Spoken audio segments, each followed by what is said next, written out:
Nah, jemaah, bicara vaksin ini kan memang dunia ini sedang berkabung, sedang bingung menghadapi COVID-19.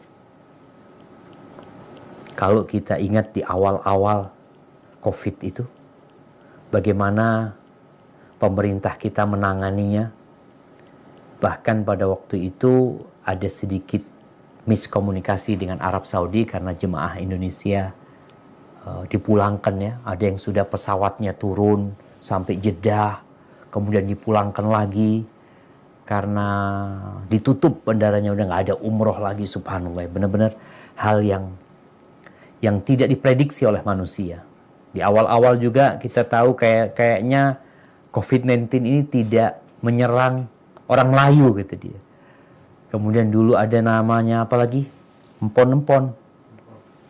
Empon-empon, macam-macam orang membuat segala sesuatu. Pokoknya semua obat-obatan, semua herbal yang ada kategorinya anti COVID, menyembuhkan dari COVID, itu laris semuanya. Tapi ternyata enggak juga. Ya, orang mungkin hanya menjaga imunitas.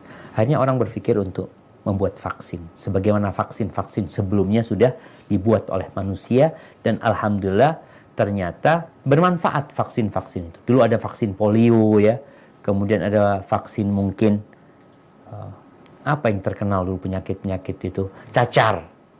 Ya, anak-anak itu divaksin cacar, vaksin polio. Kita waktu SD itu Masya Allah, anak ingat di kelas itu pada kabur ke sana kemari karena kita didatangin sama tukang suntik gitu loh. Nggak mau kita disuntik gitu. Ya kita nggak paham vaksin apa, cuma ada yang takut sama jarum aja anak-anak pada waktu itu. Terus sekarang kemudian muncul corona, COVID-19 ini, kemudian dibuat vaksin. Memang vaksinnya ini belum selesai uji klinis secara total ya. Karena kalau membaca dari ucapan para ahli, sebenarnya vaksin itu dibuat waktunya cukup lama gitu loh. Nggak bisa buru-buru. Tapi karena mendesak, akhirnya jadilah vaksin yang sekarang ada dan sudah mulai dipakai. Alhamdulillah, kalau kita bicara efektivitasnya, apa istilahnya itu?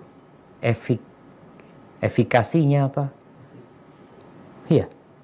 Daerah lain yang sampai 80%. Karena memang masih percobaan juga sebenarnya gitu loh. Sehingga kalau bicara apakah kita divaksin, ya bismillah ketika pemerintah kita memang memerintahkan untuk vaksin tersebut.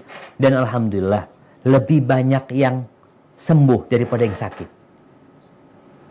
Kalau bicara 67% umpamanya, berarti lebih banyak yang sembuh daripada yang 33 yang mungkin ya sembuh, mungkin mati juga gitu loh. Tapi masih ada harapan gitu loh. Masih ada harapan, dan ini salah satu bentuk berobat kita sebenarnya. Jadi insya Allah buat teman-teman, bismillah lah.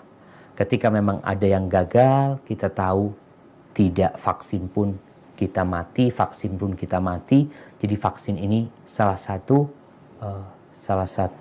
upaya ikhtiar kita sebenarnya. Dulu Anda ingat urusan masker ya, yang ada perempuan di Surabaya yang di pasar, yang dia marah-marah disuruh pakai masker. Saya ini tidak pakai masker, mati pakai masker, sesek juga saya.